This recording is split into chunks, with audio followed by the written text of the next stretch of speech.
Hello again, and welcome to another episode of Mercon's Musings, a Star Wars action figure review, or in this case, a re-review, as we look at the two different versions of the Imperial AT-AT driver, or AT-AT All-Terrain Armored Transport Driver. And as you can see, this one is from the Mandalorian and Grogu film that came out in theaters this summer. And I saw it, it was okay.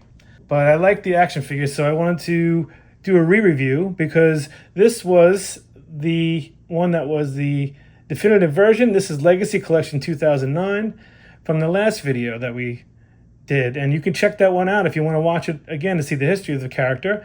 That one was posted July 11th, 2025.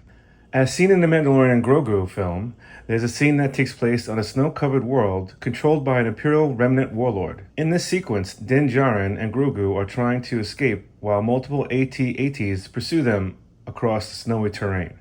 So let's get into the action figure. So I'm going to open this one up and we'll take a look at this new version of the action figure.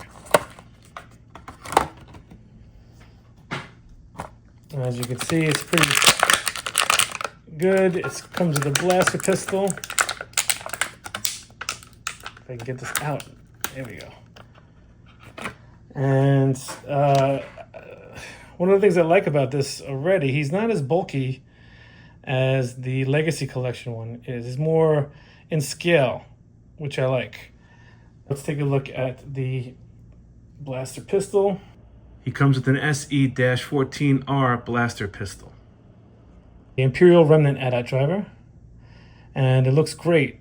I like the fact that it looks in scale like a normal person. This guy looks a lot buffer and bigger.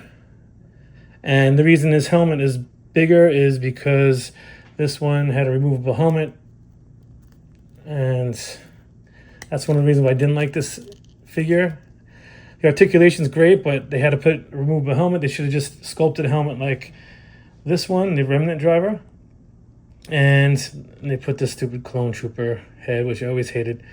Yeah, but this one was pretty good. It has insert joints in the elbows. Comes with the E11 blaster, removable helmet. He's got a chest articulation. He's got insert joints in the knees. And his legs move up and down as well.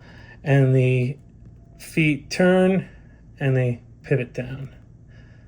And the bottom part of the leg, the calf, it also moves. The thing I love about this action figure, if the head was sculpted and wasn't so buff, this would be a perfect version of the action figure. So if the Vintage Collection would have actually made this figure much like the one here, the VC387, then I think it would be a much better figure because it looks way too big for the scale. And as you can see, as I mentioned before, all these parts make it even less desirable. It looks more clunky. I think they were trying to get more play feature out of this with this, head. You can move the helmet, but I think it detracts from the actual action figure.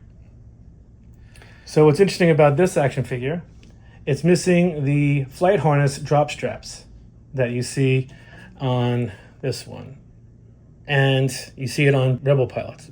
So these flight harness drop straps, these straps that hang down are part of the driver's harness webbing system. These straps secure the harness and belt assembly so that it stays in position while the driver moves.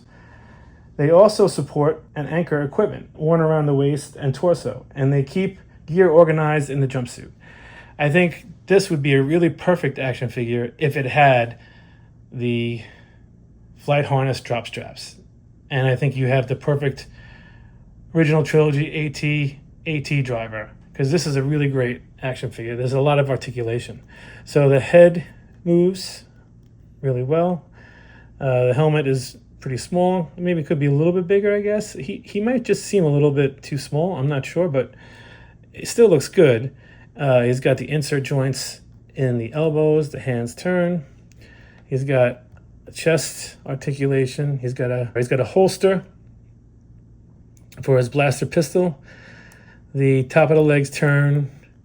He's got insert joints in the knees and on the feet. They tilt down and they don't.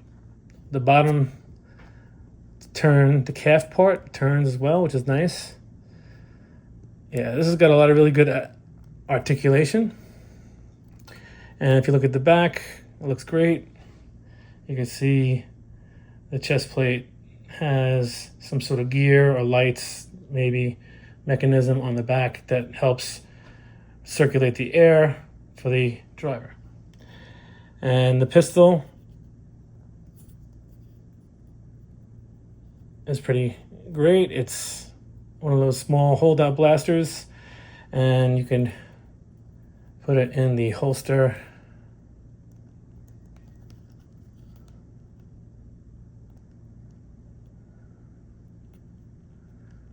There we go.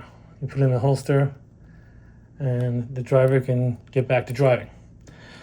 So, I don't know. I think I'll say this is the new definitive version of the action figure. I just wish it was just slightly a little bit bigger, but I love the sculpt and I love the paint applications. It looks really good. I just feel it might be a little bit too small, but it's definitely, this one is way too big. Maybe it should just be like in between this and this would be perfect. So I won't say it's the definitive version, but for now, this is the best version of this action figure. So I hope you enjoyed this video, and if you did, please hit like and subscribe, and I look forward to giving you another video real soon. Have a great day.